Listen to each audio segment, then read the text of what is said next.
Alors nous avons commencé une série d'études sur l'Église selon le modèle de la parole du Seigneur. Donc c'est un sujet très vaste qui touche à ce que le Seigneur a prévu quand il est venu sur terre pour se faire un peuple qui lui appartienne. Nous savons que quand nous serons tous là-haut dans le ciel, nous serons dans la perfection. Tout ira bien, il n'y aura plus de pleurs, de larmes. Le Seigneur essuiera tout cela, toutes les imperfections, les péchés. Et tant que nous sommes sur cette terre, le Seigneur travaille par son esprit et par sa parole pour nous rapprocher constamment de ce qu'il a prévu dans son cœur. Il nous a laissé une parole et il nous laisse la responsabilité de plonger dans sa parole, de demander l'aide de son esprit pour dire « Seigneur, tu as eu un modèle, toi, pour ton Église. Tu l'aimes tellement que tu l'as racheté par ton sang. » Donc le Seigneur ne se désintéresse pas du tout de la manière dont l'Église fonctionne. Au contraire, c'est un souci permanent pour lui. Surtout dans ces temps de la fin, où il y a tant de choses qui ne vont pas comme le Seigneur le voudrait. Mais les brebis du Seigneur entendront sa voix. C'est une promesse que constamment nous pouvons garder dans notre cœur, même si de temps en temps nous faisons des faux pas. Si nous sommes vraiment une brebis du Seigneur, le Saint-Esprit va nous parler. Il va nous ramener dans la vérité, parce que c'est son œuvre dans nos cœurs. Alors avant de résumer très rapidement ce que j'ai dit la dernière fois, je voudrais simplement lire un verset dans Matthieu, au chapitre 11 de Matthieu, et au verset 28, c'est le Seigneur Jésus qui parle. Il parle à tous, et il dit « Venez à moi, vous tous, qui êtes fatigués et chargés. Tous ceux qui sont fatigués et chargés, venez à Jésus. Et je vous donnerai du repos. » Ça vous arrive jamais d'être fatigué et chargé?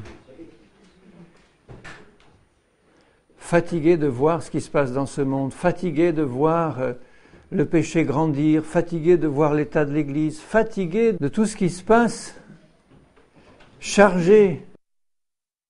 Mais nous avons la solution qui nous est donnée par le Seigneur. Il dit « Venez à moi ».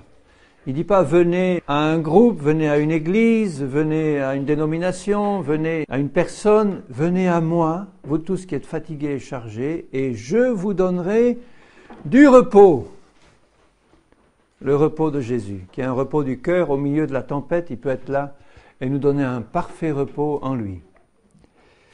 Donc tout le travail du Seigneur Jésus dans l'Église, c'est de nous appeler à nous approcher constamment et toujours plus de lui pour qu'il nous donne ce repos céleste qui peut remplir nos cœurs et qui peut nous remplir de la vie de Jésus pour continuer à travailler dans ce monde de ténèbres. On a besoin du repos de Jésus.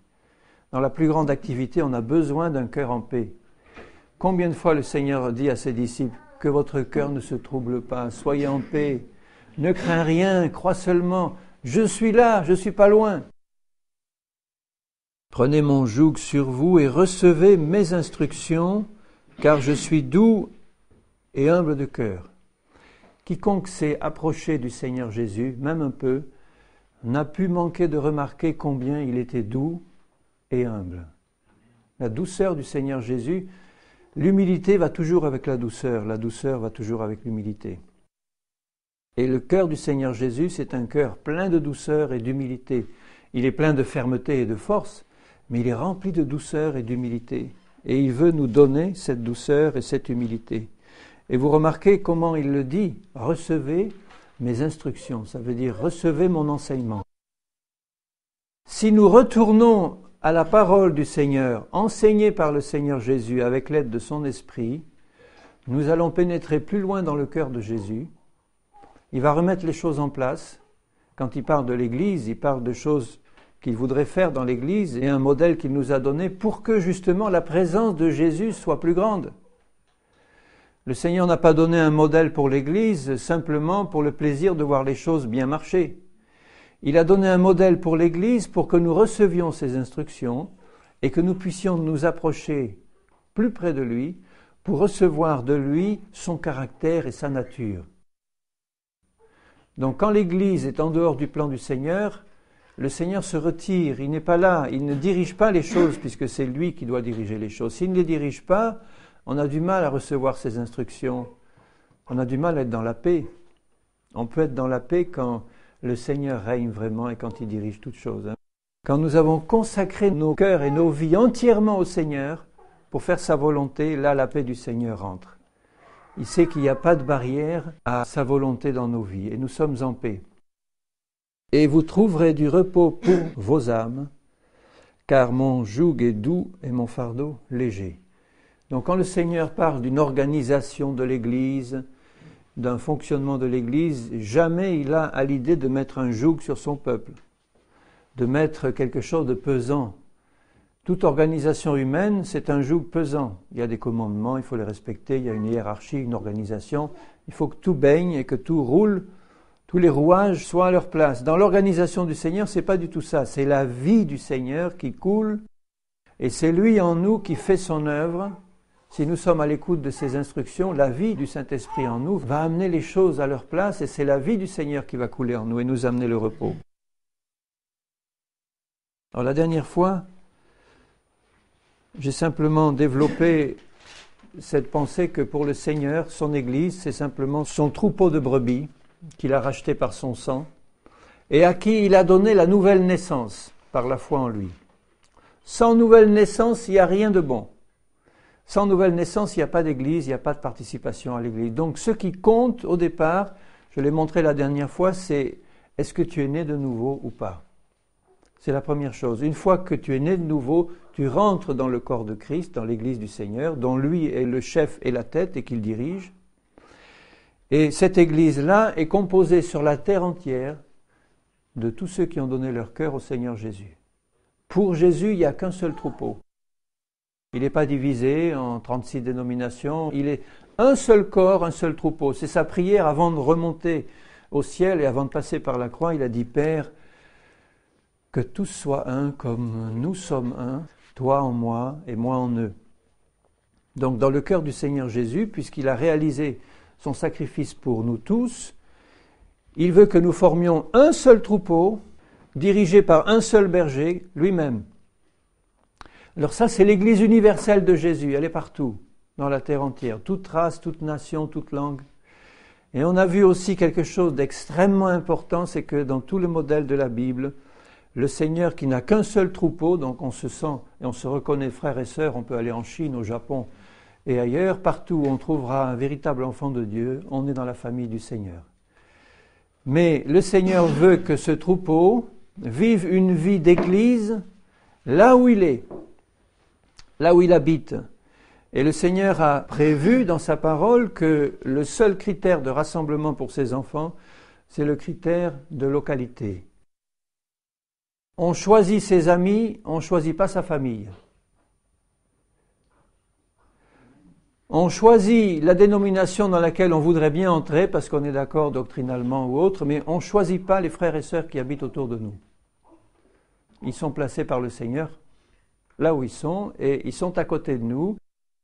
Il faut que ce soit clair dans nos pensées. Le principe biblique, après dans l'application, on se laisse guider par le Seigneur.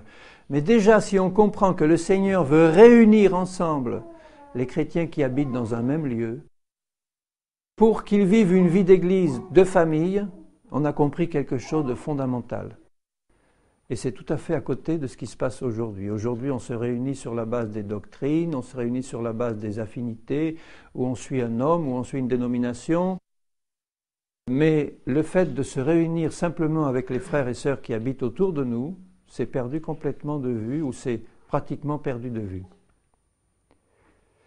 La seule chose qui compte, c'est est-ce que ces frères et ces sœurs sont passés vraiment par une nouvelle naissance et est-ce qu'ils ont l'amour de la vérité ?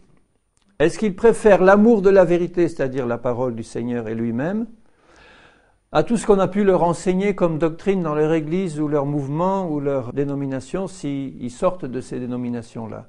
Si c'est quelqu'un qui vient du paganisme et qui n'a jamais entendu parler de Jésus, c'est beaucoup plus simple. Donc le Seigneur veut nous montrer qu'il veut réunir dans une vie d'église familiale des chrétiens qui habitent dans la même localité ou dans un coin donné, à distance humaine les uns des autres. Et on avait vu les raisons essentielles, c'était des raisons d'abord de vie d'église, de famille. Dans Acte 2, il est dit, il persévérait dans l'enseignement des apôtres, dans la communion fraternelle, dans le partage du pain et dans les prières. Et pour pouvoir le faire de manière convenable comme le Seigneur le veut, il faut que nous ne soyons pas trop loin les uns des autres. Il faut qu'on puisse se voir facilement, il faut qu'on puisse répondre à un appel, il faut que je puisse en 5 minutes ou en 10 minutes à pied ou à vélo aller voir mon frère ou ma sœur qui en a besoin ou prier avec lui et nous voir, partager comme on le ferait dans une famille. On ne peut le faire que si on n'est pas très loin les uns des autres. Et puis aussi, pour une deuxième raison qui est importante, c'est le témoignage vis-à-vis de notre environnement. Combien de fois j'entends des chrétiens me dire « Oui, d'accord, tu vois, j'habite Nîmes, et puis je vais à l'église à Lunel ou à Codognan, et puis bon, si je témoigne là dans mon quartier, je ne sais pas où amener les gens, où les envoyer, ils ne veulent pas venir faire 20 km, et moi je suis coincé parce qu'ils me demandent « Mais pourquoi toi qui es de Nîmes, tu ne vas pas dans un groupe à Nîmes? Pourquoi tu prends la peine de faire 20 km ou 10 ?» Et alors on est coincé au niveau du témoignage. Alors que si nous vivons une vie d'église là, de quartier ou de village ou de ville, et que cette vie est vivante, notre témoignage vis-à-vis des autres qui nous entourent, il peut immédiatement déboucher sur une invitation locale et sur quelque chose de suivi. Ils voient la vie de famille que nous pouvons vivre dans le Seigneur. Et c'est beaucoup plus efficace pour l'évangélisation. Je dirais que les 9/10 de l'évangélisation, c'est par contact personnel. On peut faire une grande campagne, bien sûr, mais les 9/10 plus efficaces, c'est les contacts personnels qu'on peut avoir avec des gens qui ne sont pas très loin et qu'on peut voir et revoir, donner un mot, donner un papier, donner quelque chose. C'est par là que la plupart des gens se convertissent vraiment. J'ai été dans des assemblées où il y avait des réunions d'évangélisation une fois par semaine, mais c'était toujours les chrétiens, toujours les mêmes. Jamais un inconverti qui se présentait, comme on disait. Alors, le pasteur faisait un beau message d'évangélisation, mais c'était pour des chrétiens. C'est pas vraiment ça, hein. Tandis qu'un contact avec le voisin, un contact avec la personne du village qui est là, et puis on le revoit le lendemain, on va chez le boucher, on va chez le boulanger, on se revoit. Là, ça travaille, et puis on peut les amener au Seigneur plus facilement. On ne choisit pas ses frères et ses sœurs. Et dans l'Église aujourd'hui, les chrétiens choisissent. On se regroupe souvent par race, par classe sociale, par nation, par langue, par origine géographique ou autre. Ce n'est pas du tout ce que le Seigneur voudrait. C'est comme ça que vous avez des églises, je l'ai dit la dernière fois, de gitans, ou des églises de juifs convertis, ou des églises de vietnamiens en France, des églises de darbistes, ou des églises de pentecôtistes. Et chacun regroupé dans son coin par affinité personnelle, alors que le Seigneur veut que jeunes et vieux, noirs et blancs, anciens juifs, anciens païens, forment eux-mêmes la famille de Christ, comme on sera au ciel. Et là, on peut vivre quelque chose de vraiment intéressant, parce qu'en se frottant comme ça les uns aux autres à des gens qu'on n'a pas choisis, le Seigneur, il peut faire un travail profond dans nos vies. Il peut faire vraiment un travail profond. Si on a compris ce principe que le Seigneur a dans son cœur, à ce moment-là, on peut dire, bon ben Seigneur, si j'ai compris ça vraiment, dirige-moi par ton esprit et ta sagesse pour me trouver dans ton plan à toi. Une fois qu'on reçoit la parole de Dieu, c'est toujours pour être changé. Si je reçois la parole en disant « Ah, c'est ça, c'est formidable », et puis qu'on continue à vivre comme avant, ça ne va pas. On ne l'a pas vraiment écouté avec le cœur. Mais on va demander au Seigneur qui nous guide par son esprit. C'est toujours l'avis du Seigneur. Ce n'est pas un ensemble de règles en disant « Bon, maintenant, on va organiser ça comme ça. On va organiser l'église locale. On va organiser, tiens, le groupe de maison ou le groupe de quartier. » Non, on a compris que c'était ça. On dit « Seigneur, maintenant, tu nous guides par ton esprit. » Et on laisse ta vie agir. Alors, quelque chose qui est important aussi, c'est que les chrétiens du modèle de la Bible, du début, se réunissaient dans des maisons. Alors, ils auraient pu faire autrement, parce qu'on l'a vu, à Jérusalem, 3000 personnes se convertissent le jour de la Pentecôte, et quelques jours après, et leur nombre s'élevait à 5000 hommes, donc ça faisait entre 15 et 20 000 personnes en tout, avec les femmes et les enfants. Ils auraient pu organiser ça de manière humaine en se disant, bon, quelle belle moisson, 10, 15, 20 000 personnes, il va falloir des locaux, il va falloir organiser ça, et puis on va réunir de l'argent suffisamment pour faire un grand bâtiment, une belle cathédrale. comme on en voit dans beaucoup de villes, où on considère comme une grande bénédiction le fait de grossir continuellement les bâtiments. Dans tout le Nouveau Testament, vous ne voyez aucun souci, aucun moindre souci pour la question de bâtiments. Pas le moindre souci pour la question des bâtiments. Ce n'est venu que 100, 200 ou 300 ans après, quand l'Esprit du Seigneur était parti. Quand les hommes veulent organiser quelque chose à leur manière, ils voient les choses en grand. Qu'est-ce que ça a vis-à-vis des hommes comme importance, un petit groupe de maisons de 10, 20, 30 personnes? Devant le monde, c'est ridicule. Ça frappe pas le regard, c'est rien du tout. Tandis qu'un magnifique bâtiment avec 2000 places, ou 3000 ou 10 000, avec un bâtiment de 8 étages à côté, avec radio, école biblique et tout, ça a de l'impact sur le plan humain. Mais est-ce que ça a un impact sur le cœur de Dieu? Est-ce que ça a un impact réel sur les hommes qui nous entourent? Qu'est-ce qu'il y a eu comme impact au début de la vie de l'Église? C'était la présence du Saint-Esprit et la vie de Dieu qui agissait et qui amenait des âmes en permanence au Seigneur, des guérisons, des miracles, des conversions. Et puis le Saint-Esprit s'occupait de la croissance de cette Église parce qu'elle était selon le modèle du Seigneur. C'est-à-dire qu'elle se réunissait tout simplement dans les familles, dans les maisons. Alors bien sûr, il ne faut pas là non plus devenir légaliste. Je sais que dans la brousse africaine, si vous avez une case où vous êtes 3 comme ça, dans un petit toit de hutte, vous allez construire un apatam à côté, sur des branchages où on pourra se réunir à 20. C'est s'adapter aux conditions locales. Mais au temps où l'apôtre Paul vivait, où l'église du début vivait, ils avaient des maisons qui étaient comparables aux nôtres, qui n'étaient pas immenses, ce n'étaient pas des palais, mais ils avaient de quoi se réunir à un groupe humain. Un groupe qu'il était possible de constituer pour pouvoir vivre une vraie vie d'église, se connaître, et puis s'aider mutuellement dans les problèmes qu'on peut rencontrer tous les jours. Donc ils se réunissaient dans les maisons. Et ils étaient répartis en assemblées de maisons plus ou moins grandes selon les maisons qui les accueillaient. Quand ils grossissaient trop dans une maison, ils créaient un deuxième groupe à côté, chez le frère d'à côté ou d'un peu plus loin. Et puis ils agrandissaient ainsi leur action, leurs moyens d'action. Dans Romains 16, verset 5, il est dit par exemple, à propos de Priscille et Aquilas, il dit « Saluez aussi l'Église qui est dans leur maison ». Donc il parlait aux Romains. Il y avait une communauté chrétienne à Rome. On ne connaît pas son nombre, mais elle devait être sûrement importante, puisque Rome était la plus grande ville de l'époque. Bon, il y avait quand même un certain nombre de personnes. Eh bien là, dans la maison de Prisca et d'Aquilas, il y avait une église de maison. Il y avait l'église de Rome qui faisait un seul tout, puisqu'il parle aux chrétiens de Rome, aux Romains qui vivaient à Rome et qui étaient chrétiens. Et manifestement, cette église de Rome, elle était répartie dans les maisons. Donc il y a Prisca et Aquilas. Un peu plus loin, au verset 23, il est dit « Gaius, mon hôte, et celui de toute l'Église vous salue ». Donc, Paul écrivait aux Romains, mais lui, il logeait chez Gaius, là où il était, là où il a écrit la lettre.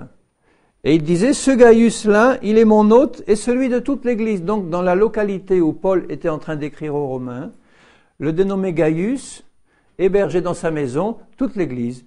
Il était l'hôte de l'Église. Donc ça faisait un groupe qui ne devait sans doute pas être immense, puisque la maison de Gaius avait été choisie pour l'héberger. Dans 1 Corinthiens 16 et verset 19, « Les églises d'Asie vous saluent. Aquilas et Priscille, avec l'église qui est dans leur maison, encore ces deux-là. Avant, ils étaient à Rome, on les saluait. Maintenant, ils étaient en Asie. Aquilas et Priscille, avec l'église qui est dans leur maison, vous saluent beaucoup dans le Seigneur. » Ils avaient vraiment à cœur, ce couple-là, de servir Dieu. Et partout où ils allaient, leur maison était ouverte pour faire une église de maison. Dans Colossiens 4, verset 15, « Saluez les frères qui sont à Laodicée et Nymphas et l'église qui est dans sa maison. » Un certain Nymphas, je pense qu'il habitait à Laodicée, qui était une ville assez grande de l'époque. Eh bien, chez Nymphas, il y avait une église de maison. Et il l'appelle bien l'église qui est dans sa maison. Donc c'était une petite cellule de l'église universelle du corps de Christ qui était dans la maison de Nymphas. Donc ce sont vraiment les seules mentions que vous voyez dans tout le Nouveau Testament. Les lieux où ils se réunissaient, c'était les maisons. Tout à fait au début à Jérusalem, il arrivait qu'ils aillent prier dans le temple, puisque c'était des Juifs qui venaient de se convertir, ils avaient encore certaines habitudes, mais très vite on dit ils rompaient le pain dans les maisons, etc. Donc ils ne pouvaient pas réunir 15-20 000 personnes dans le temple tous les jours. Ils ont vu que la maison était la solution idéale. Quand il y avait besoin de réunir un groupe important pour un travail particulier comme l'enseignement, ils utilisaient un bâtiment public momentanément. Par exemple, dans Actes 19 et au verset 9, « Comme quelques-uns restaient endurcis, c'était à Éphèse, et incrédules, décriant devant la multitude la voix du Seigneur, Paul se retira d'eux, sépara les disciples et enseigna chaque jour dans l'école d'un nommé Tyrannus. » Tyrannus avait une école, il était sans doute converti.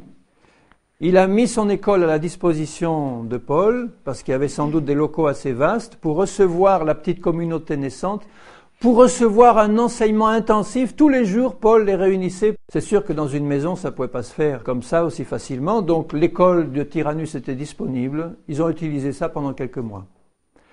Mais il n'a pas suggéré aux chrétiens d'Éphèse de construire un bâtiment, en leur disant « Bon, moi je vais partir, je vais vous laisser. La pensée de Dieu me dit que vous devez construire quelque chose pour enseigner, ou recevoir l'enseignement, ou vous réunir. » Jamais ce n'est venu à la pensée d'aucun apôtre, donc ça ne vient pas à la pensée du Seigneur. Dès qu'on a un grand bâtiment, on a un risque énorme de prise de pouvoir de l'homme. Parce que dès que vous avez 100, 200, 1000 personnes comme ça dans un bâtiment, assis tous les uns derrière les autres de manière passive, pour venir écouter des messages ou participer passivement à des réunions pendant 1 heure, 2 heures, et puis après se quitter et on ne se voit plus jusqu'à la réunion d'après, c'est une caricature du modèle de l'Église. Jésus ne veut pas ça. Ça peut arriver de manière occasionnelle. On peut se réunir à 1000, 2000 ou 10 000 pour louer le Seigneur, passer une bonne journée de culte ensemble, ou pour recevoir l'enseignement d'un Paul de Tarse qui passerait et qui n'aurait pas le temps de passer par toutes les maisons. Donc, provisoirement, on va trouver un bâtiment ou un endroit où on peut réunir 1000, 2000 personnes, mais c'est quelque chose d'occasionnel, de passager. Ça ne fait pas partie de la vie ordinaire, journalière du corps de Christ. La vie journalière et ordinaire, c'était les maisons, donc encore une fois, les foyers, les familles. Il fallait que certains foyers chrétiens décident, et c'était quelque chose qui leur coûtait certainement, d'ouvrir leur maison à un groupe de quartier ou de village pour qu'ils puissent se réunir régulièrement pour prier, pour rompre le pain ensemble et recevoir l'enseignement.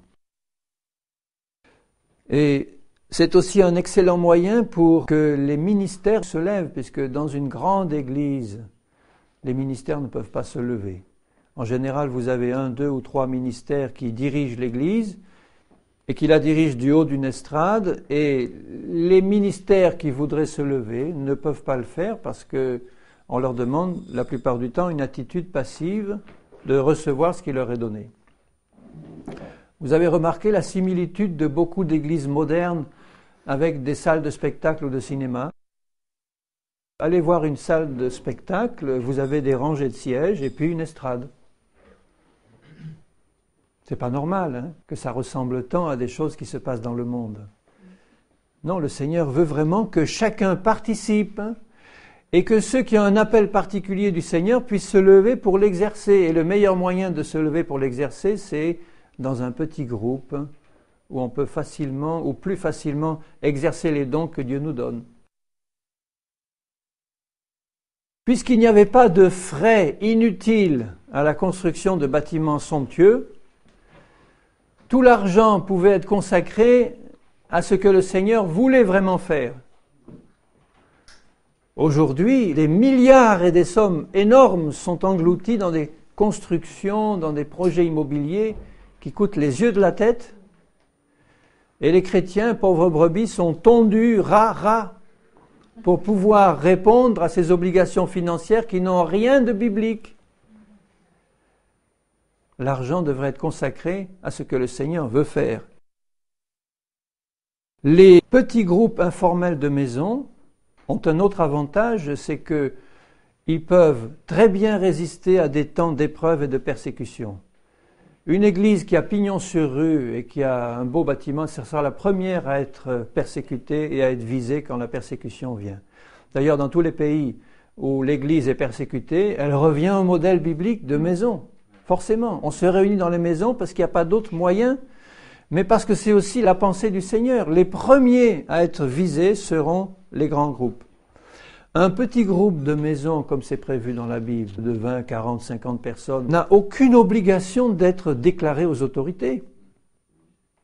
Même s'il y avait une loi qui obligeait les chrétiens à se déclarer à partir du moment où ils se réunissent à 2 ou 3, on ne serait pas obligés, nous, d'obéir à des lois impies comme celle-là. Parce qu'il vaut mieux obéir à Dieu qu'aux hommes.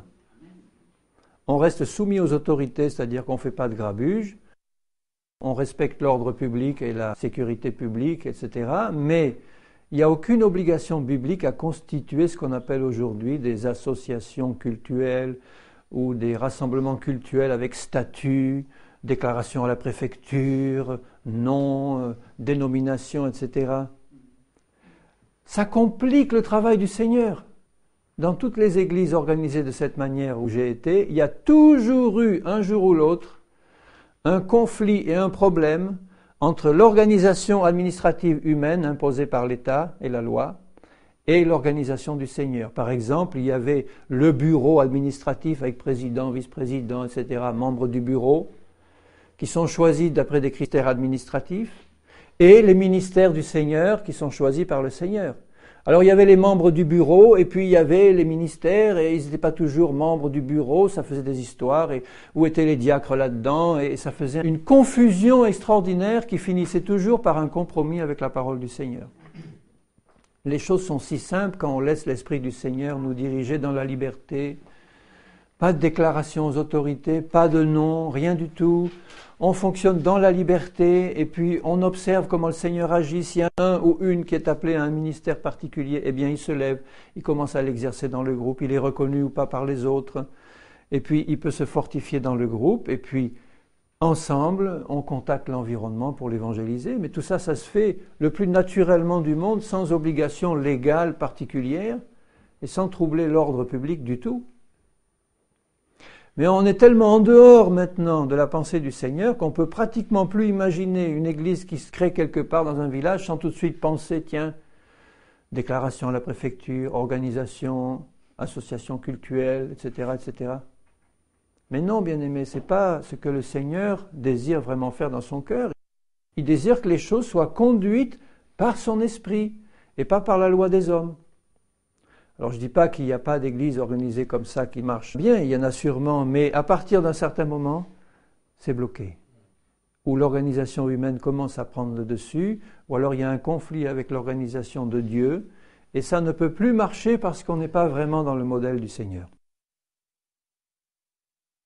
Les dénominations, les grandes dénominations, ont toutes commencé en général par une église locale qui était conduite par un ministère puissant, charismatique et tout, qui a attiré du monde, et puis ensuite ça a fait un groupe de plus en plus gros, et puis on a élargi les bâtiments, et ensuite on s'est étendu dans l'environnement, et puis on a créé ce qu'on appelle des annexes. Alors il y a l'église de Lyon qui va créer une annexe à Valence, et puis une annexe à Montélimar, et puis une annexe à Châlons, etc.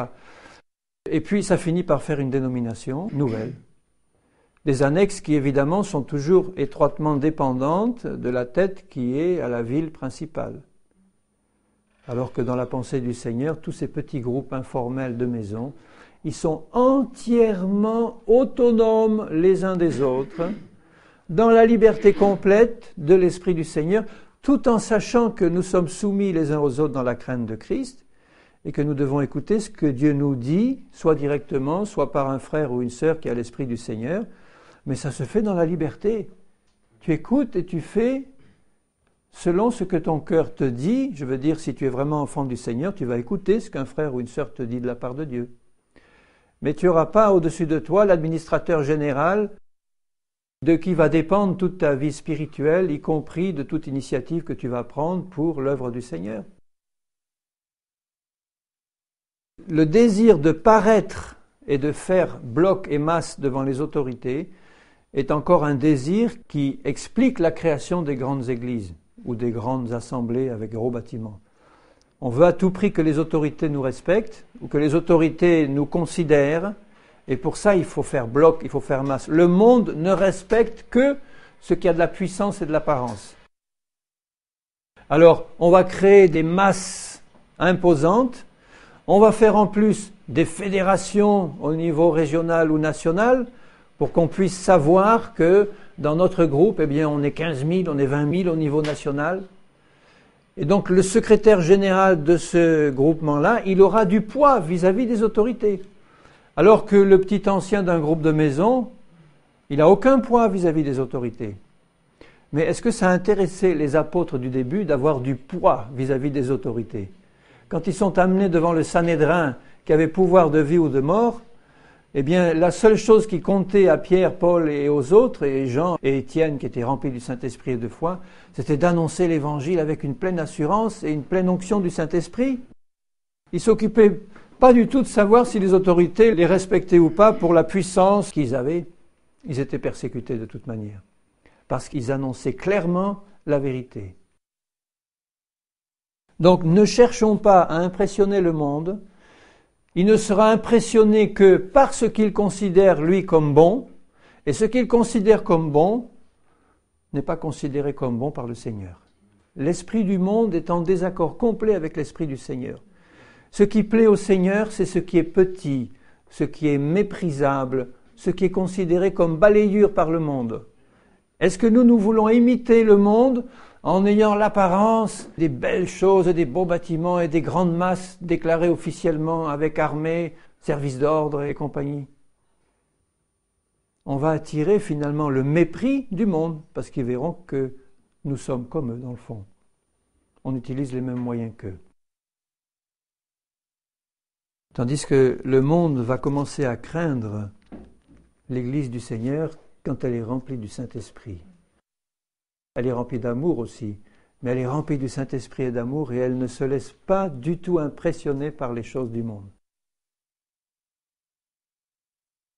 Alors en ce qui concerne les fonds, ce qui pourrit actuellement la vie de l'Église, c'est l'argent. Combien de serviteurs de Dieu j'ai vu chuter, non pas parce qu'ils mettaient la main dans la caisse, mais parce qu'ils se sont engagés dans des œuvres de plus en plus ruineuses et qu'à un moment donné, eh bien, le Seigneur a lâché, et puis les chrétiens aussi. Ils ont lâché parce qu'ils en avaient assez d'être tondus. Et alors, ils se sont retrouvés dans la ruine parce qu'ils brassaient des sommes énormes d'argent, alors que le Seigneur donne un enseignement très précis en ce qui concerne l'argent. Les principes bibliques sont très simples. Je vais vous les donner. D'abord, le Nouveau Testament ne connaît pas l'enseignement de la dîme. C'est quelque chose qui est toujours mis en avant dans les grandes églises. Ça permet de récupérer au moins 10% des revenus des chrétiens. C'est toujours ça de prix. Mais le principe de la dîme est un principe de la loi, et même d'avant la loi, mais de toute manière d'un temps et d'une époque qui sont révolus, d'une époque où l'Église née de nouveau n'existait pas. Donc pour aujourd'hui, ce principe biblique de la dîme, qui n'est pas mauvais en soi, il est remplacé par la marche par l'Esprit, c'est-à-dire que pour nous, chrétiens nés de nouveau, nous n'avons rien qui nous appartient, tout nous est donné par le Seigneur selon les besoins de son œuvre et selon sa volonté, et nous ne devons rien considérer comme nous appartenant en propre. C'est comme ça que la première Église fonctionnait. Personne ne disait que quoi que ce soit lui appartenait en propre, même s'ils avaient leurs objets personnels. Ils n'avaient pas le sentiment de propriété personnelle, et ils savaient qu'ils étaient gérants du Seigneur, et que tout ce que le Seigneur leur donnait devait être mis à la disposition de l'Esprit pour l'œuvre du Seigneur. Donc ça impliquait qu'il fallait avoir l'oreille ouverte pour savoir quoi faire des biens et de l'argent que j'ai. C'est très simple finalement de régler ses affaires avec le Seigneur en disant « Seigneur, je t'ai donné tes 10%, et le reste, j'en fais ce que je veux. J'ai accompli mon devoir, j'ai donné les 10% pour toi, maintenant le reste, tu me le laisses Seigneur, et j'en fais ce que je veux. » Le Seigneur ne veut pas ça.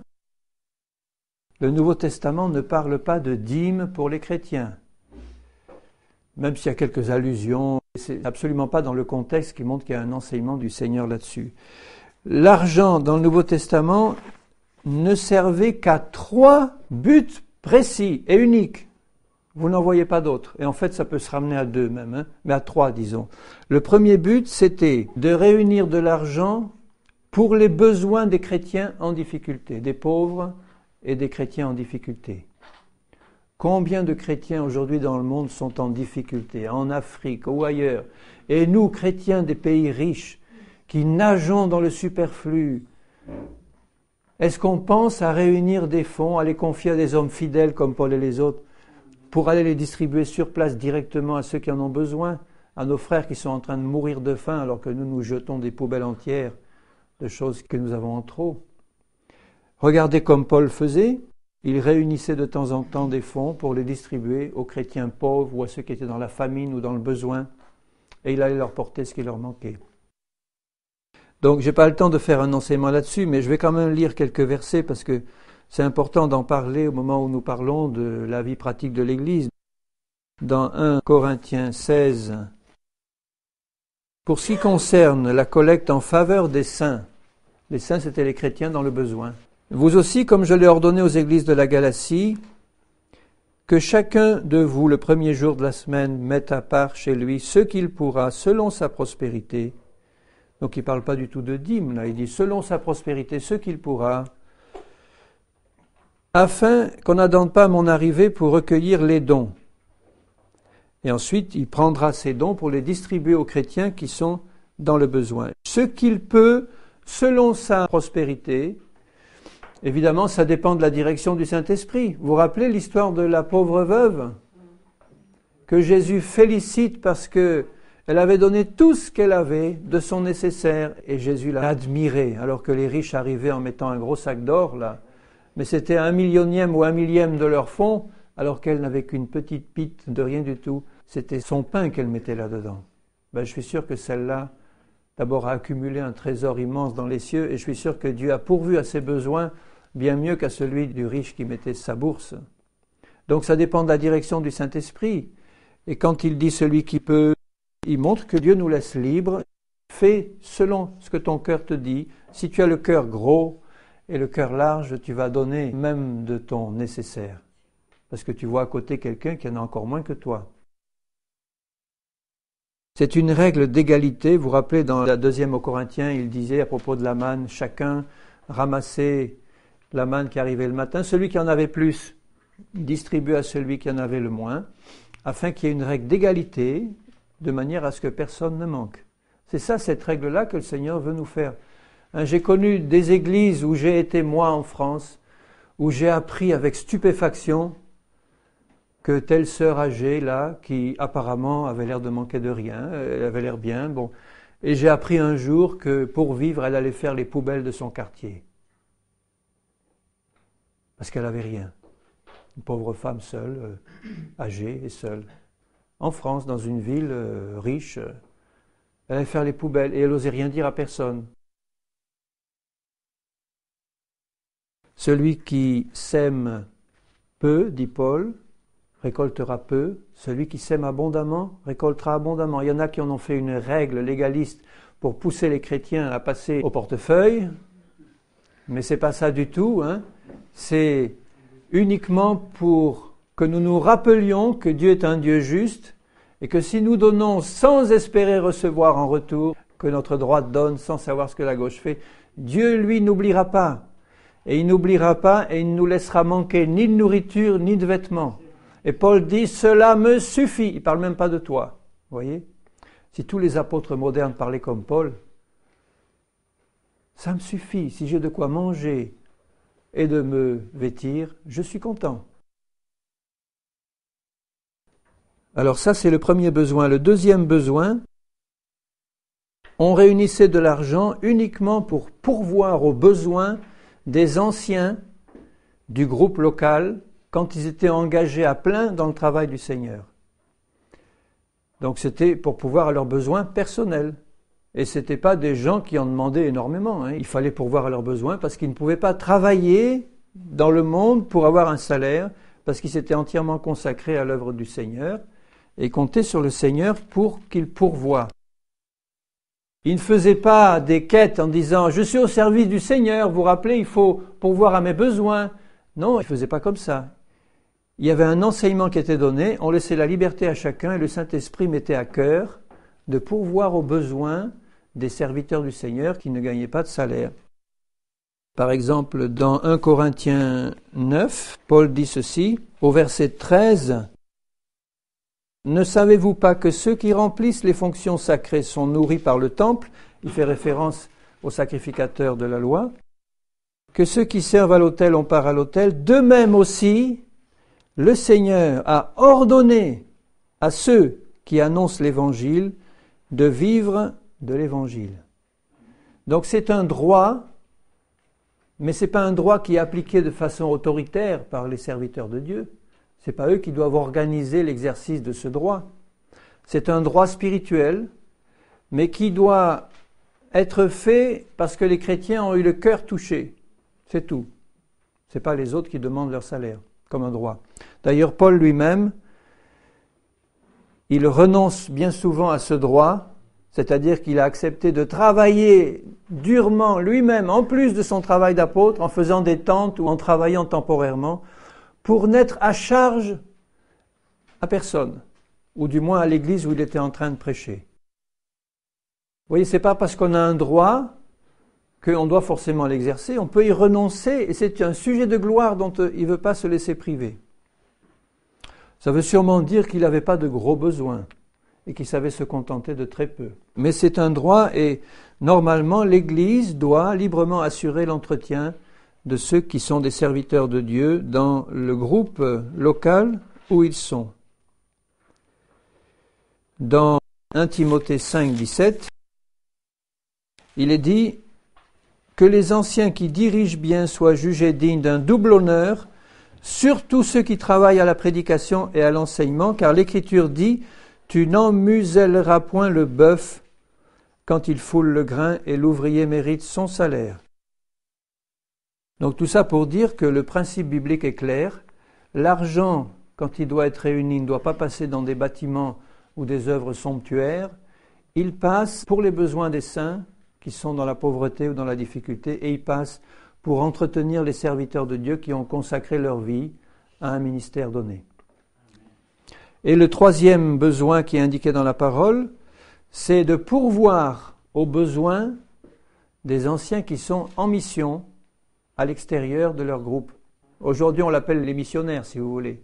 Un missionnaire, ce n'est pas forcément en Afrique.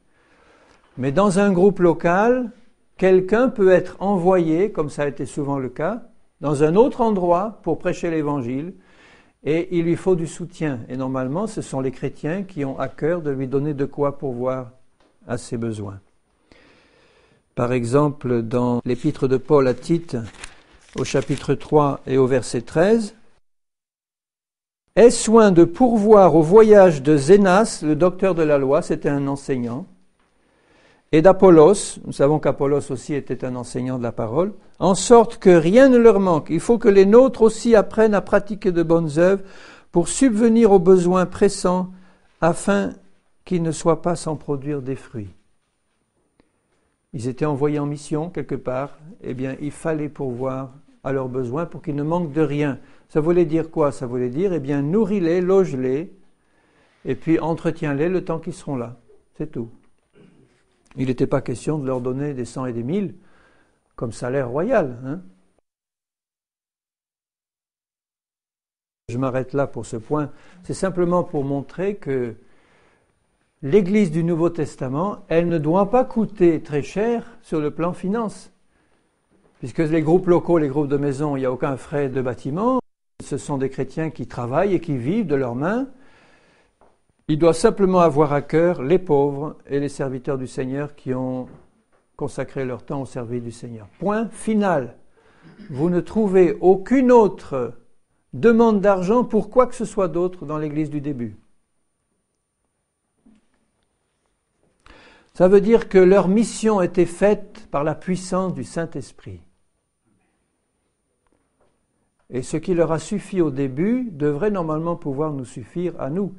Ça me rappelle le témoignage qu'un évangéliste comme Smith Wigglesworth du début du siècle donnait lui-même. C'était un évangéliste qui avait vraiment la puissance de l'Esprit de Dieu. Il a eu un jour une demande du Seigneur qui lui a dit « Va annoncer ma parole en Australie ». Il y est allé sans prévenir personne et il est arrivé sur le quai, personne ne l'attendait.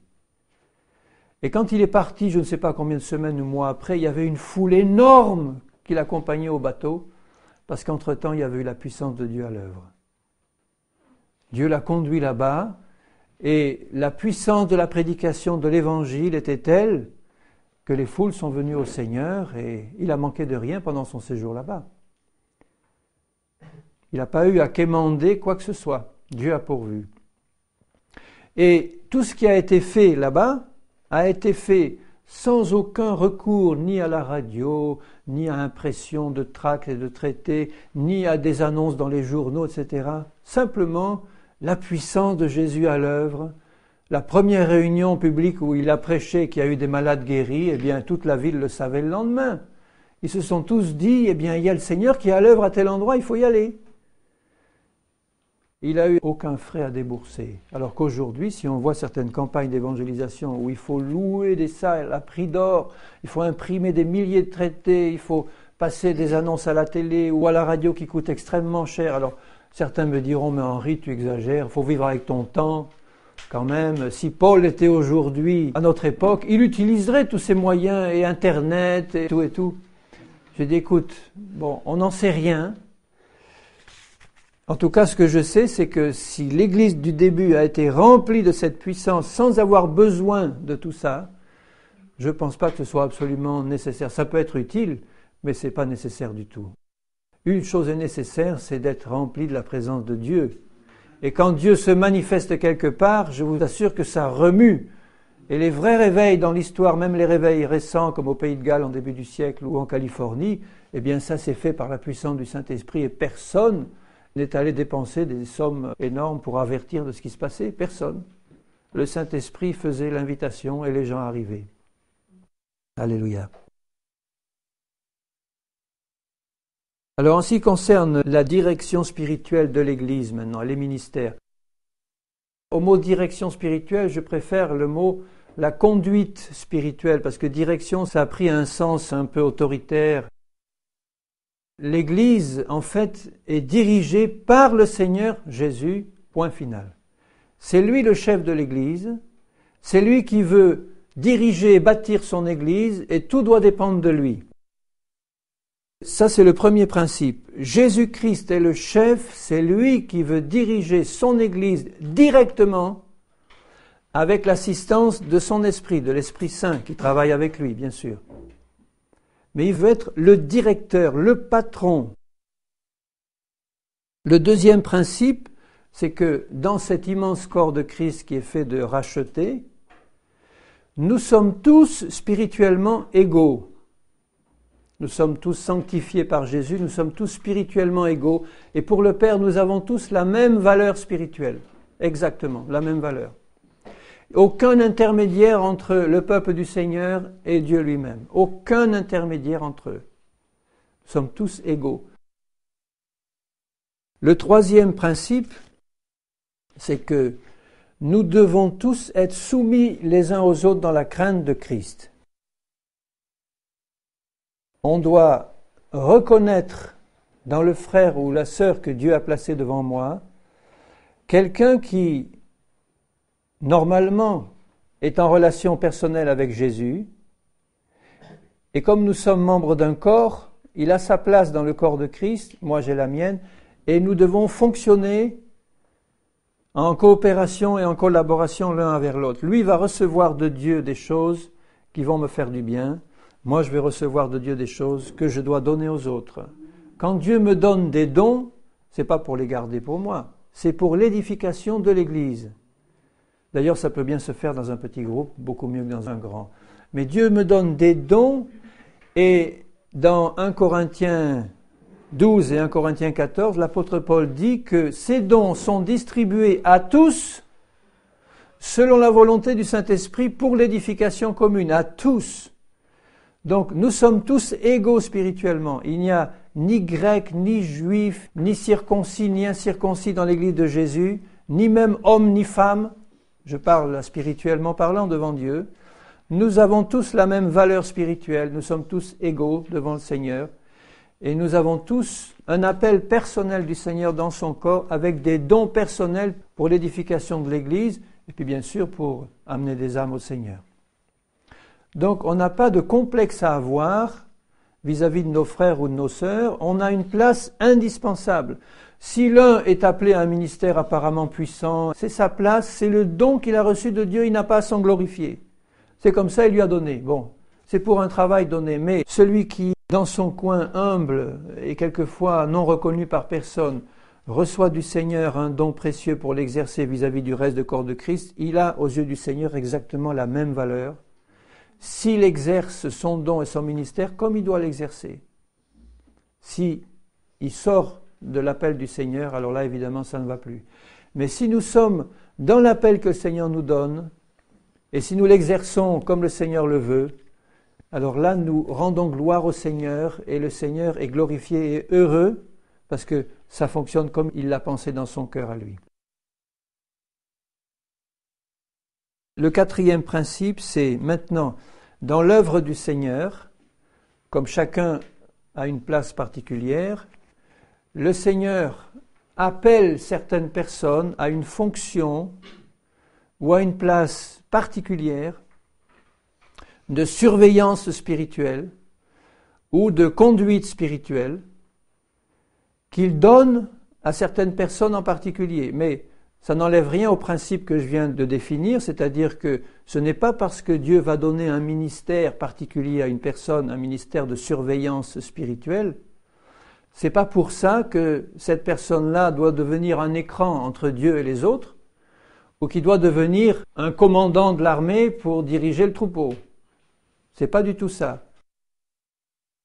Ces fonctions de surveillance spirituelle, on va les étudier un peu plus en détail plus tard, ce sont des fonctions qui sont données à certains hommes, non pas à des femmes, mais à des hommes, et ce sont les 5 fonctions de surveillance spirituelle qui caractérisent les ministères d'Éphésiens 4, c'est-à-dire les apôtres, les prophètes, les évangélistes, les pasteurs et les docteurs, qui forment ce qu'on appelle les anciens du troupeau, chargés de surveiller que tout fonctionne comme le Seigneur le voudrait.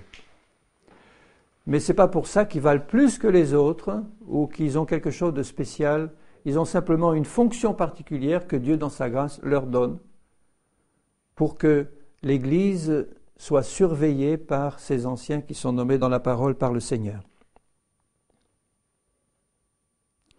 Alors maintenant, ces principes-là. Le premier principe, que Jésus est le chef de l'Église et celui qui la dirige directement et personnellement. Je lirai un verset dans Matthieu 16, 18, dans la bouche même de Jésus, où Jésus dit, en parlant à Pierre, « Je te dis que tu es Pierre et que sur cette pierre, je bâtirai mon Église. » C'est un des rares passages dans l'Évangile où le mot Église est employé. Jésus dit bien, « Je bâtirai mon Église. » C'est clair et net que c'est lui le chef.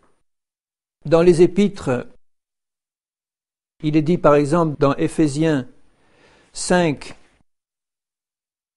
il y a de nombreux passages qui nous le montrent, mais je ne vais pas tous les détailler, simplement quelques versets qui nous montrent que Jésus veut vraiment être le chef.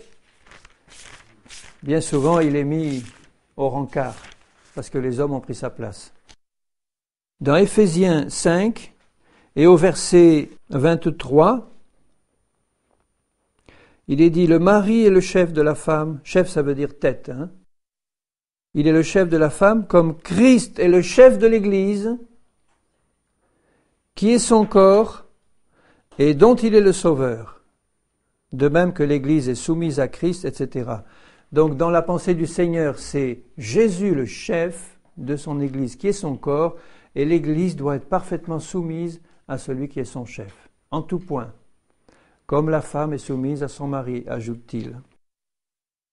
Dans Colossiens 1, verset 18, « Il est la tête du corps de l'Église. Il est le commencement, le premier-né d'entre les morts, afin d'être en tout le premier. » Et d'autres passages nombreux, mais enfin, ça suffit pour montrer que le Seigneur veut diriger personnellement son Église.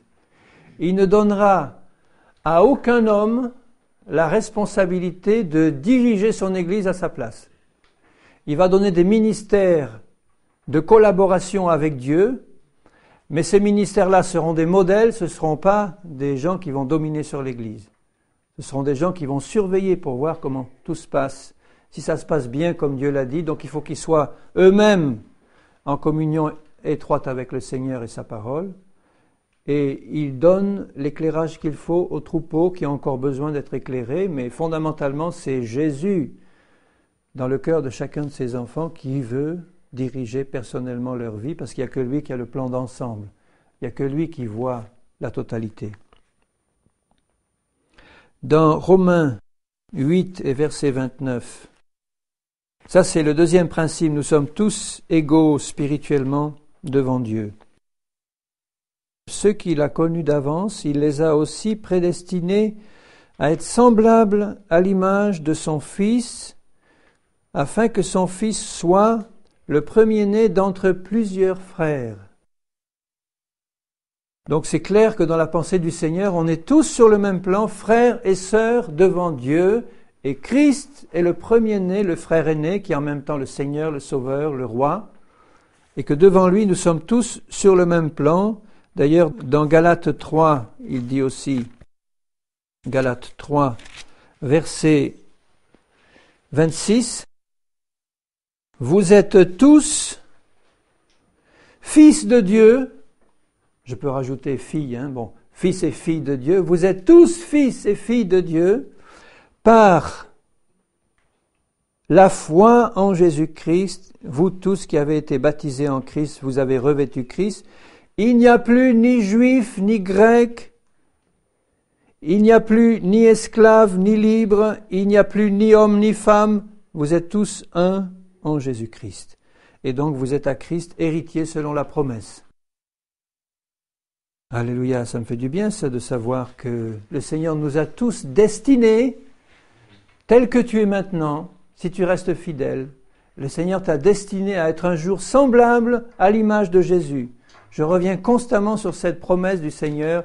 Si tu restes fidèle, attaché au Seigneur, il va travailler dans ta vie pour te rendre semblable à Jésus.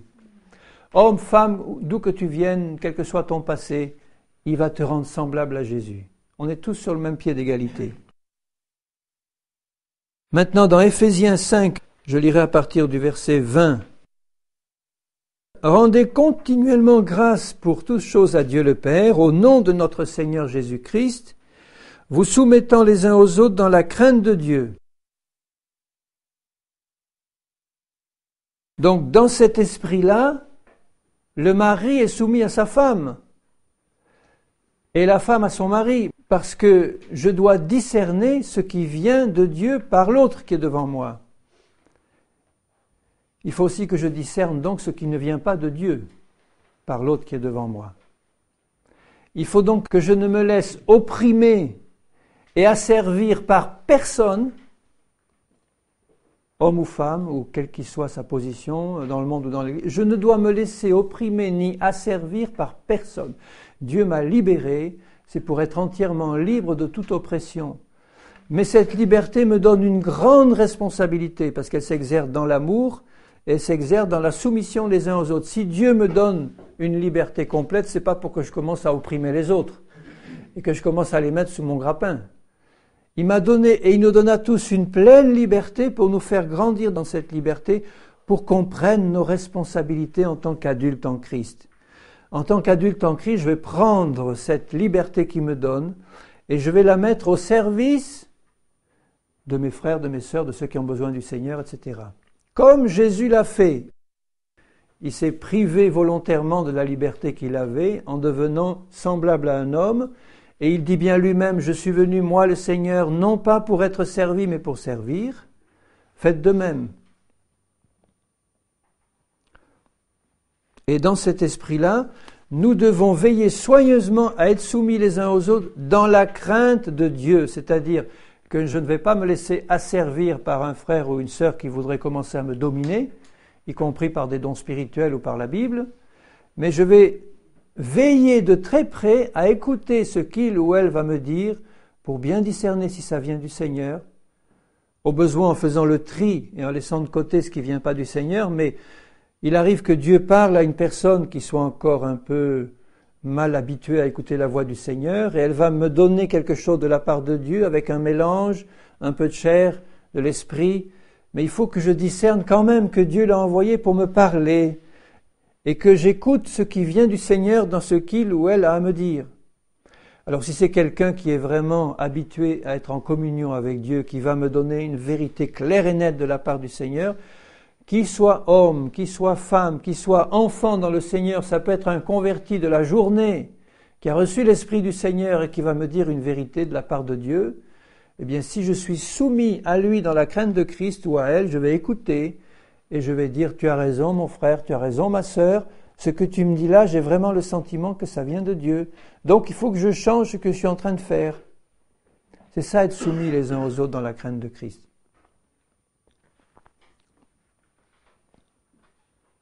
Et ça, il faut le pratiquer dans nos foyers, dans nos groupes.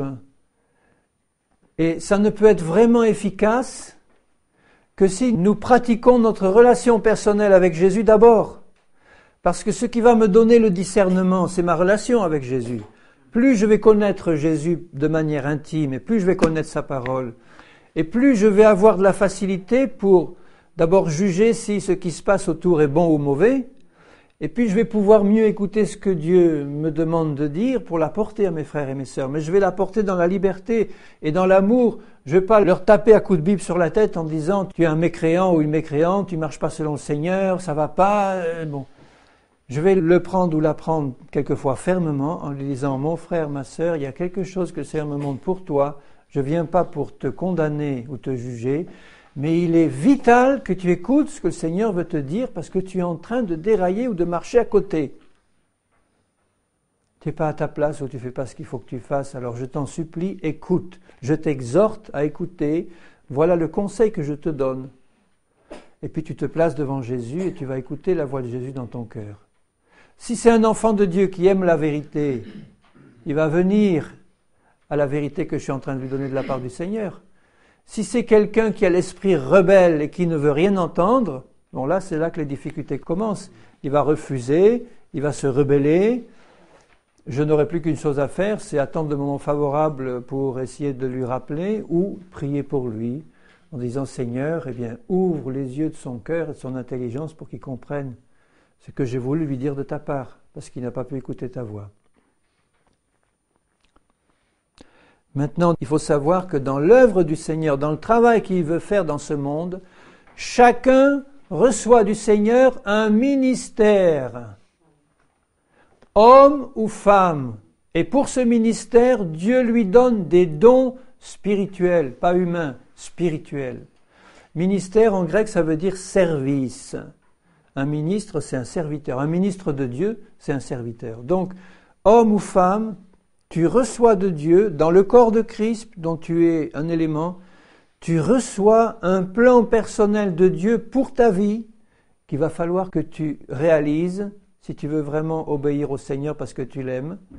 Et pour réaliser ce plan, Dieu qui est avec toi va te donner des dons surnaturels, des dons spirituels, et il va te donner le caractère de Christ pour que tu puisses exercer ta fonction et répondre à ton appel. Et tout le travail des serviteurs de Dieu, entre guillemets, comme on dit, on est tous serviteurs de Dieu, mais tout le travail des ministères de surveillance spirituelle consiste exclusivement à surveiller ce qui se passe pour aider les enfants de Dieu à grandir spirituellement, pour exercer leur propre ministère. C'est ça le travail d'un des 5 ministères dont je vous ai parlé, apôtres, prophètes, évangélistes, pasteurs et docteurs. Dans Éphésiens chapitre 4, on voit ceci clairement, au verset 11, Éphésiens 4, 11, il a donné les uns, Dieu a donné. Les ministères sont des dons. On a tous un ministère et à certains en particulier, le Seigneur donne un appel particulier pour aider les autres. C'est comme ça qu'il l'a décidé. Il aurait pu faire lui-même. C'est un test aussi pour les ministères parce qu'ils seront jugés plus sévèrement. Alors, il a donné les uns comme apôtres, les autres comme prophètes, les autres comme évangélistes, les autres comme pasteurs et docteurs. Il y en a qui disent pasteur et docteur, c'est un seul, d'autres qui disent il y en a 2. Je pense personnellement qu'il y en a deux différents, parce qu'on peut être pasteur sans être docteur, et on peut être docteur sans être pasteur, c'est évident. Donc il a donné ces 5 ministères dons de Dieu. Pourquoi ? Pour le perfectionnement des saints. Si les ministères se rappelaient constamment cette expression, les ministères sont donnés uniquement pour aider les chrétiens à se perfectionner. Se perfectionner, ça veut dire grandir dans la stature de Jésus. Il y a des ministères qui font tout sauf aider les chrétiens à grandir, parce que ça devient une menace pour eux dès qu'un chrétien commence à grandir un peu. Si un chrétien se lève avec un ministère dans l'Église et qui devient une concurrence avec le ministère en place, alors la première des choses, c'est de l'écarter en vitesse pour pas qu'il devienne gênant. C'est malheureux à dire, mais ça arrive, ça arrive trop souvent. Alors que dans la pensée du Seigneur, ce qu'il veut, c'est que toi qui as été appelé comme apôtre ou docteur ou pasteur, tu as reçu donc du Seigneur des dons particuliers que tu vas mettre au service des autres pour discerner ce qui se passe, pour voir quels sont les appels que Dieu donne, ou pour confirmer des appels, ou pour aider les chrétiens à s'approcher du Seigneur, pour grandir, et puis pour les aider à se jeter dans le bain, dans le grand bain. Si je vois qu'un frère ou une sœur a reçu un don de prophétie ou autre, c'est mon travail de l'encourager, de lui dire « mais exerce-le ce don, on en a besoin ». Si c'est un don de guérison, pareil. Il ne faut pas que je commence à me sentir concurrencé parce qu'un frère ou une sœur a reçu un don de guérison et puis va prier pour les malades qui seront guéris alors que moi, ils ne sont pas guéris aussi souvent. Je dois me réjouir au contraire et dire « mais Seigneur, donne-en encore plus ». Et puis l'appel que tu m'as donné, développe-le aussi. Tu m'as donné un appel particulier, je ne peux pas tout avoir en même temps. Quand on sera tous parvenus à la stature de Christ, on aura tout. Tous les dons et tout le caractère de Christ, mais on est en chemin. Donc, pour le perfectionnement des saints, en vue de l'œuvre du ministère et de l'édification du corps de Christ. En vue, alors je le lis comme c'est, écoutez bien, il a donné cela, en vue de l'œuvre du ministère du corps de Christ et en vue de l'œuvre de l'édification du corps de Christ. C'est comme ça qu'il faut le lire, parce que les deux expressions sont jointes. Alors je le relis, les 5 sont donnés en vue de l'œuvre du ministère du corps de Christ et en vue de l'œuvre de l'édification du corps de Christ. Le ministère du corps de Christ, c'est quoi ? C'est le ministère de chacun des membres du corps. Quand tous les membres sont à leur place et font ce que le Seigneur leur demande de faire, le corps marche bien. Quand tous les organes fonctionnent bien, le corps va bien marcher. C'est pas un seul homme qui va exercer toutes les fonctions dans l'Église. C'est le corps tout entier. Alors il faut perdre cette habitude de passivité. Le but, ça doit stimuler en vous le désir de vous lever devant Dieu en disant « Seigneur, montre-moi plus clairement ce que j'ai à faire dans ton corps », toujours en sachant que c'est un corps où on est soumis les uns aux autres dans la crainte de Christ et dirigé par Christ. Mais montre-moi mon appel clairement. Donne-moi les dons correspondants parce que je veux les exercer pleinement. J'ai ce désir en moi de l'œuvre du ministère de ton corps parce qu'il faut que ça marche comme tu le veux. Et de manière active et pas passive. Et pour le perfectionnement des saints. Donc si un ministère de Dieu, apôtre, prophète, pasteur, évangélique, docteur, fait autre chose que ça, il n'est plus dans le travail que Dieu lui a confié. S'il dirige son Église comme un PDG dirige son entreprise, il a quitté les rails du ministère. Et vous voyez comment ça se faisait dans l'Église primitive. Les ministères étaient choisis par Christ directement. Et ils commençaient à exercer librement leur appel et leur ministère qui étaient reconnus par les autres et confirmés par les autres.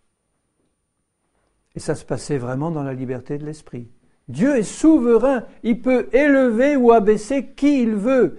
Si je le sais dans mon cœur et si je sais que c'est lui qui a élevé, lui qui a abaissé, je n'ai absolument à rien dire à l'œuvre du Seigneur. S'il en appelle un à exercer un ministère d'apôtre puissant qui va créer des églises, développer l'œuvre de Christ partout dans le monde, etc., tant mieux, merci Seigneur, donne-nous-en d'autres. Mais Seigneur, qu'il l'exerce en obéissance avec ta parole comme un serviteur, et qu'il l'exerce en faisant ce que toi tu voudrais qu'il fasse, pas aller développer sa dénomination à l'autre bout du monde pour être le président directeur général d'une dénomination nouvelle. C'est pas ça du tout. Là, tu as quitté ton travail d'apôtre. Paul n'a jamais pensé faire ça, pourtant il aurait pu. Il a sillonné la mer et la terre de l'époque pour faire l'œuvre du Seigneur, et quand il allait quelque part, qu'il amenait des âmes au Seigneur, il les enseignait. Comme il était apôtre, il discernait au milieu d'eux ceux qui étaient appelés par Dieu pour être des anciens, dans le troupeau là, et puis il les confirmait, il leur disait, Dieu me montre que tu es appelé à être ancien, mais l'autre devait sûrement le sentir dans son cœur, et d'abord le sentir en lui-même. En tout cas, ça parlait à son cœur. Et ensuite, il partait et il les recommandait à la grâce de Dieu. Il ne créait pas un comité de soutien à Jérusalem pour surveiller de loin toutes ces églises qui étaient créées et puis faire une grande organisation évangélique. Et du tout, il les confiait au Saint-Esprit et à la grâce de Dieu. Et il repassait quelque temps après pour voir comment ils allaient. Et les autres, en attendant, étaient entièrement autonomes avec le Seigneur comme directeur. Vous ne trouvez pas que c'est mieux comme ça ? Mais ça oblige de faire vraiment confiance à Jésus. Et Paul passait du temps à prier pour eux. Mais il ne passait pas du temps à organiser ça de manière humaine du tout, du tout. Il passait du temps à prier pour eux et il surveillait de près ce qui se passait. Dans l'Église, corps de Christ, il n'y a que, en gros, 3 positions possibles. Dans Philippiens 1, verset 1er. Vous voyez ça? Paul et Timothée, serviteurs de Jésus-Christ, à tous les saints en Jésus-Christ qui sont à Philippe, aux évêques et aux diacres, que la grâce et la paix vous soient données de la part du Seigneur, etc. Donc, dans le corps de Christ, les évêques et les diacres sont aussi des saints. Hein? Ils font partie du troupeau des saints. Mais vous voyez qu'il n'y a que 3 places possibles. Vous avez tous les saints qui étaient à Philippe. Et parmi ces saints, il y avait 2 types de saints particuliers qui avaient une fonction spéciale. Il y avait les diacres et il y avait les évêques. Point final, rien d'autre. Alors ces évêques-là, ce n'étaient pas du tout les évêques dont on entend parler aujourd'hui, qui ont un palais épiscopal et puis toutes sortes de choses. Pas du tout. Évêque, au sens du mot grec, ça veut dire surveillant du troupeau. Surveillant. Dans tout le Nouveau Testament, pour désigner la fonction d'ancien, ou de ces 5 ministères dont j'ai parlé, vous avez 2 mots. Vous avez épiscopos, c'est celui qui surveille. Épiscopos, c'est celui qui est placé au-dessus pour surveiller. C'est un peu comme quelqu'un qui est sur un monticule, ou le guetteur du troupeau qui est là, ou sur un arbre, ou sur un phare, et puis qui regarde au loin pour voir si tout va bien. C'est ça que ça veut dire. Épiscopos, évêque, ça veut dire surveillant du troupeau.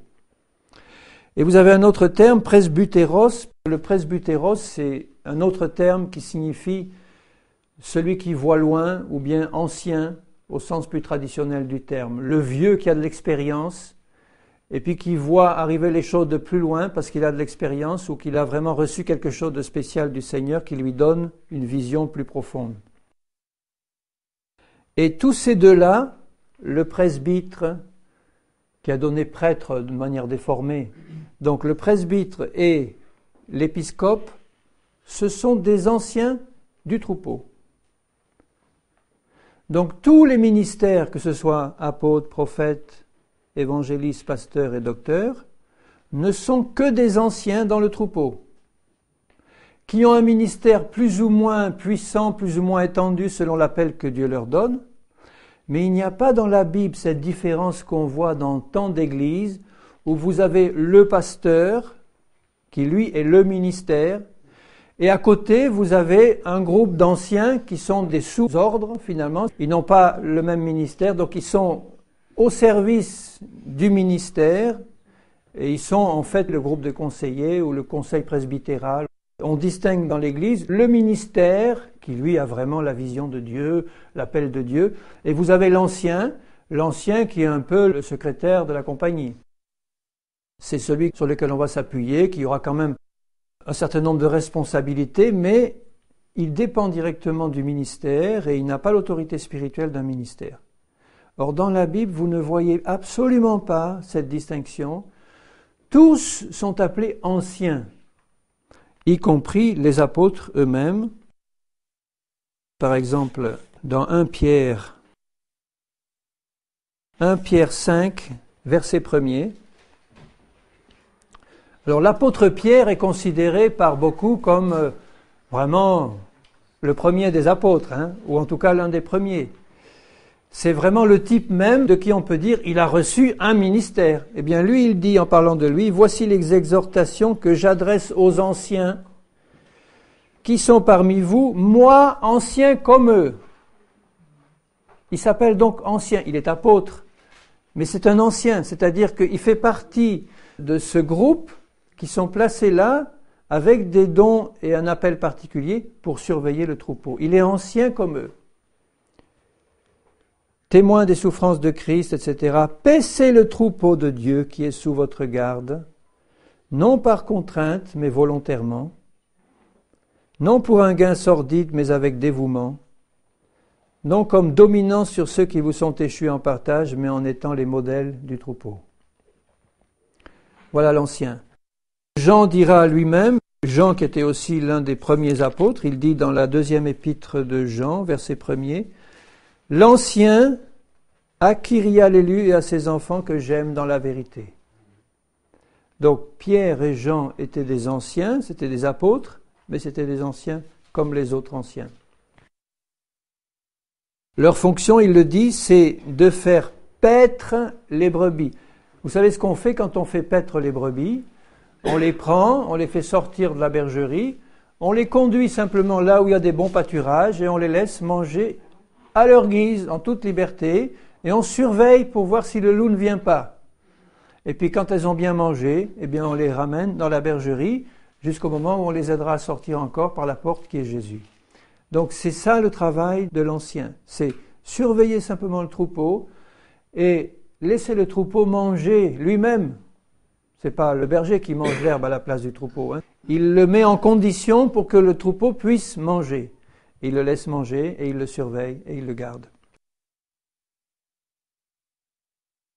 Seigneur, je veux te prier de continuer à diriger ces moments, mais surtout de continuer à disposer nos cœurs pour que nous soyons ouverts à la vérité, Seigneur. Constamment, je te demande, Seigneur, donne-nous l'amour de la vérité et donne-nous aussi ta sagesse, mon Père, parce que nous avons besoin de ta sagesse pour être conduits de manière pratique dans la vie de ton Église. C'est ton Esprit qui doit tout diriger, Seigneur. Et il y a tellement de chrétiens qui disent « c'est l'Esprit qui me conduit » et qui font les choses de travers. Seigneur, mon Père, je te demande vraiment ta grâce pour que nous soyons conduits en vérité par ton Esprit dans ce que tu veux faire pour ton Église dans ces temps de la fin. Je suis certain, Seigneur, devant toi, je suis certain que tu veux nous ramener au modèle de ta parole et que vraiment tu veux te manifester au travers de ce que tu montres dans ta parole avec gloire et avec puissance comme tu le faisais au début. Père, je te prie que ton œuvre soit bénie par toi, que tu bénisses ces brebis qui sont ici, Seigneur, et que tu leur accordes, comme je l'ai lu au début, la paix dans leur cœur.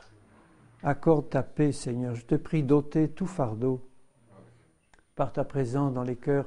Tu connais les fardeaux des uns et des autres. Et ma prière en terminant, c'est que tu ôtes ces fardeaux qui n'ont pas été mis par toi et que tu mettes une pleine paix dans les cœurs. Que tu confirmes dans les cœurs que tu es en train de t'occuper personnellement de chacun pour nous amener exactement à l'endroit que tu as choisi pour nous, pour exercer le ministère que tu as prévu pour nous, dans la plénitude de ton esprit et de tes dons, dans la soumission à toi et les uns aux autres. Seigneur, je te prie vraiment que tu mettes cette certitude, que tu la plantes dans les cœurs et qu'en sortant, nous puissions être heureux de savoir que tu as un plan personnel pour chacun de nous, un plan merveilleux que tu as réservé à chacun. Seigneur, je t'en bénis et je t'adore dans le nom de Jésus-Christ. Amen.